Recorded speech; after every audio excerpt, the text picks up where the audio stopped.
සාදරයෙන් පිළිගන්නවා සියලුම දෙනාම travel ticket YouTube නාලිකාවට. ඔන්න ඉතින් අද ඔයාලට අරගෙන ආවේ ටිකක් වෙනස් විදිහේ වීඩියෝ එකක්. ඉතින් මම හිතන්නේ ඊයේ දිනේ පෙබරවාරි 4 වෙනිදා ජාතික නිදහස් දිනය සැමරුවා. ඉතින් මේ ජාතික නිදහස් දිනය එහෙම නැත්නම් නිදහස් උත්සවයට සමගාමීව තමයි මේ වීඩියෝ එකේ නම අදහස් කරේ. ඉතින් අද වීඩියෝ එකකින් කතා කරන්නේ 1818 උඩරට මහා කැරළට නායකත්වයේ දුන්නු අනදුන්නු සහ ප්‍රමුඛව වැඩ කරපු අපේ වීරවරයන් කීප දෙනෙක් ගැන. ඉතින් අපි යමු වීඩියෝ එකේ ඉස්සරහට. දැන් අද කතා කරන්නේ කෝකුමුරේ රටේරාළ සහ ඇවි රටේරාළ යන වීරවරයන් දෙදෙනා ගැන. ඉතින් අපි යමු වීඩියෝ එකේ ඉස්සරහට. ශ්‍රී ලංකාව අතීතයේ සිටම විදේශී ආක්‍රමණවලට හසු වූ රාජ්‍යයක් ලෙස අපට ගත හැකි කාලිංගමාග, එළාර, පාණ්ඩ්‍ය, චෝල වැනි ආක්‍රමණයන් අතීතයේ සිටම මෙරට පාලන බලය ලබා ගැනීම සඳහා කීපවරක්ම උත්සාහ දරලා තියෙනවා. ඉතින් ඒ වගේම 1796 දී බ්‍රිතාන්‍ය ජාතිකයින් මෙරට ආක්‍රමණය කරා. බ්‍රිතාන්‍ය ජාතිකයින් මෙරට ආක්‍රමණය කරන විට යාපනය, කෝට්ටේ, සීතාවක සහ කන්ද උඩරට ලෙස රාජධානි කීපයකට කැඩී තමයි රට පාලනය කරේ රජවරු කීප දෙනෙක් විසින්. ඉතින් ඒ වගේම ඉංග්‍රීසි හමුදාව මුලින්ම වෙරළබඩ ප්‍රදේශය ආක්‍රමණය කරලා ඊට පසුව කෝට්ටේ, සීතාවක සහ යාපනයේ රාජධානි වල කොටස් ඔවුන් ආක්‍රමණය කරලා උන්ගේ පාලනයට යටත් කරගත්තා. නමුත් මේ බ්‍රිතාන්‍ය ජාතිකයින්ට එහෙම නැත්නම් මේ සුදු හමුදාවට කොහෙත්ම නොහැකි වුණා සම්පූර්ණයෙන්ම කන්දුඩරට රාජධානිය යටත් කර ගැනීමට. මොකද කන්දුඩරට රාජධානියේ නිර්භීත සෙබළු සහ නිර්භීත නායකයින්, හොඳ රජවරු වගේම ඒ තියෙන අනිකුත් පහසුකම් සහ භූවිෂමතා ලක්ෂණ උන්ට ලොකු වාසිදායක තත්වයක් වුණා මේ කන්දුඩරට රාජධානිය රැක ගැනීමට. මේ කාලවකවානුවේ ශ්‍රී වික්‍රම රාජසිංහ රජතුමා තමයි කන්දුඩරට රාජධානියේ රජතුමා වශයෙන් කටයුතු කළේ.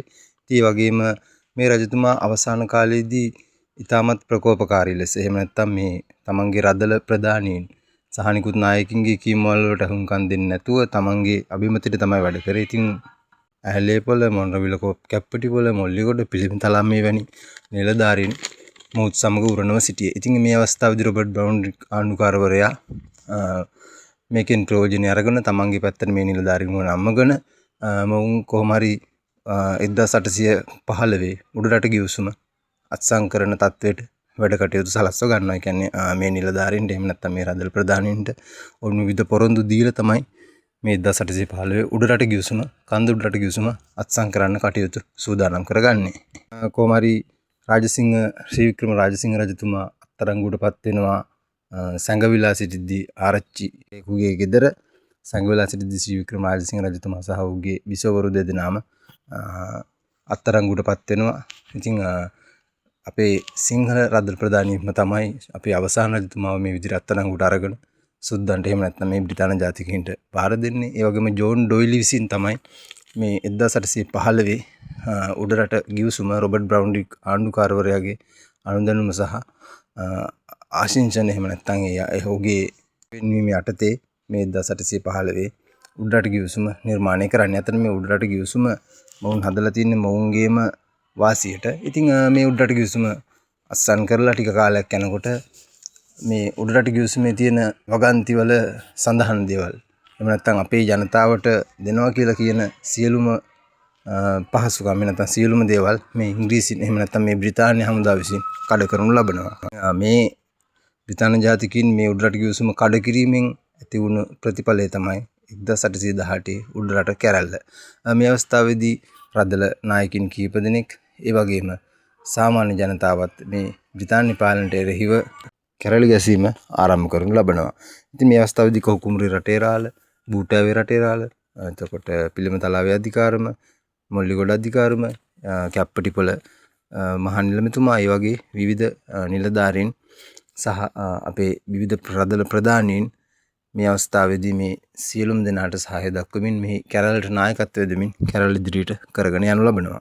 වෙල්ලස්ස බිබිල ප්‍රදේශයේ කොහුකුමුර වලව්වේ නිලමවරයෙකු වූ කොහුකුමුරේ රටේරාළ 1818 කැරැල්ලේ විශාල වැඩසටහනක් සිදු කරා. මොහු නමින් ඇතුළත් හේරත් මුදියන්සේලාගේ ලොකු භණ්ඩාර විය. අංගම් ඉලගම් වැනි දේශීය සටන් ශිල්ප ක්‍රමයන් කෙළ පැමිණි වීරයෙක් ලෙස මෙතුමා ප්‍රසිද්ධය. නමුත් වර්තමානයේ මෙතුමා ගැන එතරම් කතාබහක් සිදු නොවීම කනගාටුවකි. මෙතුමාගේ චරිතය අලලා වෙල්ලස්සේ ගිනිපුපුර නමින් ග්‍රන්ථයක්ද රචනා කොට ඇත.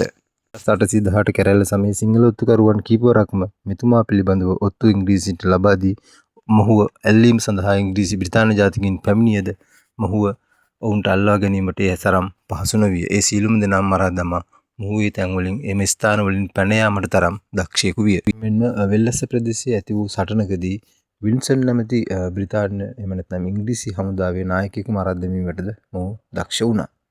මෙන්ම 1818 කැරැල්ල පසුබෑමට ලක්වන මොහොතේ මොනරාගල ප්‍රදේශයේදී කොහුකුමේ රටේ රාළ බ්‍රිතාන්‍ය හමුදාවට හසු වුණා.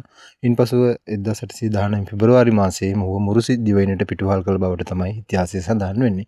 ඒ වගේ මුරුසියේ සිරකාරයෙක් විදිහට ඉන්නකොට 1825 දී මොහු මුරුසියේ සිරගෙදරදී ජීවිතක්ෂයට පත් වූ බවට තමයි පොතපතේ සඳහන් වෙන්නේ. ඉතින් රටට විශාල මෙහෙයක් කරපු විශාල සේවයක් කරපු ජාතික වීරවරයෙකු එසේ මියගිය බවට තමයි තොරතුරු ඉතිහාසයේ සඳහන් වෙන්නේ. බූටාවේ රටේ රාළ යනු 1818 උඩරට කැරැල්ලේ ප්‍රධාන සෙන්පතියෙකු ලෙස අපට ගත හැකිය. මෙතුමාගේ නම බූටාවේ ගෙදර උක්කුරාලයි. දන්තධාතුන් වහන්සේ වියංග රජ මහා විහාරයේ වැඩ සිටි සමයේ එම විහාරයේ ආරක්ෂාව සහ මල් සැපීමද බාරව සිටියේ මෙතුමාගේ පරපුරටය. වගේම වෙල්ලස්ස ප්‍රදේශයේ බදු එකතු කිරීමේ අයිතියද බ්‍රිතාන්‍ය හමුදාව විසින් මොහුට පවරා තිබුණි. මෙතුමා ලංකාවේ විවිධ ප්‍රදේශවලට ගොස් වැඩි ජනතාව සහ නිකුත් ජනතාවට සටන් ශිල්ප සහ සටන් ක්‍රම පුරුදු කරමින් 1818 කැරැල්ලට සෙබළුන් රැස් කරා. බූටාවේ රටේ රාළ 1818 කැරැල්ලට එකතු වීමෙන් පසු බ්‍රිතාන්‍ය ආණ්ඩුව විසින් වෙල්ලස්ස ප්‍රදේශයේ දඩ මුදල් සහ බදු එකතු කිරීම සඳහා හජ්ජි මරික්කාර පත් කරවිය. මේ අවස්ථාවේදී මේට උරුණ වූ 1818 කැරැල්ලේ විරුවන් හජ්ජි මරික්කාරෝ ඝාතනය කිරීමට කොහුකුමරි රටේ රාළ සහ බූටාවේ රාළට බාර දීලා තිබුණා. නමුත් මේ සටනේදී කොහුකුමරි රටේ රාළ සහ බූටාවේ රාළ සම්බන්ධ වූ මේ සටනේදී බූටාවේ රටේ රාළ ඉතාමත් දරුණු විදියට තුවාල ලබා රහස් තැනක සිට ප්‍රතිකාර ලබා ගත්තා. ඉතින් කොහොම හරි කොහුකුමරි රටේ රාළ ඇතුළු පිරිස විසින් හජ්ජි මරික්කාර සහ වින්සන් මරා දමා මේ සටන ජයග්‍රහණය කරා. මෙන්න කොහුකුමරි රටේ රාළගේ පුත්‍රයා විසින් බූටාවේ රටේ රාළ සිටින ස්ථානයේ බ්‍රිතාන්‍ය පාලකයින්ට පෙන්වා දී ඔවුන්ගෙන් ත්‍යාග මුදල් සහ විවිධ දේවල් තානාන්තර ලබාගත් බවට ඉතිහාස පොතේ සඳහන් වෙනවා. ඉංග්‍රීසීන්ට හසු වීමෙන් පසු බූටාවේ රටේ රාළට මරණ දඬුවම ලබා දුන් බවට ඉතිහාස පොතේ සඳහන් වෙනවා. ඒ වගේම තවත් 1818 උඩරට මහා කැරැල්ලට නායකත්වය දුන් වීරයින් අතර වීර කැප්පටිපොළ මහා අධිකාරම්තුමා, කිව්ලේ ගෙදර මොහොට්ටාර, දඹවිල්ල නිලමේ, පිළිමතලාවේ අධිකාරම, මුල්ලිගොඩ අධිකාරම ඒ වගේ සහ එකී නොකී තවත් විශාල ප්‍රමාණයක් සිටිනවා මේ කැරැල්ලට නායකත්වය දුන්නු අපේ වීරයෝ.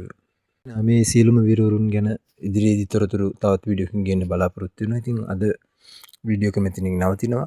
ඉතින් මේ වීඩියෝ එක හොඳයි කියලා ඔයාලා හිතනවා නම් කමෙන්ට් එකෙන් ලයික් එකක් දාන්න අමතක කරන්න එපා. ඒ වගේම travel ticket YouTube channel එක subscribe කරන්න කියලා ආදරෙන් මතක් කරනවා. සුබ දවසක් සියලුම දෙනාට.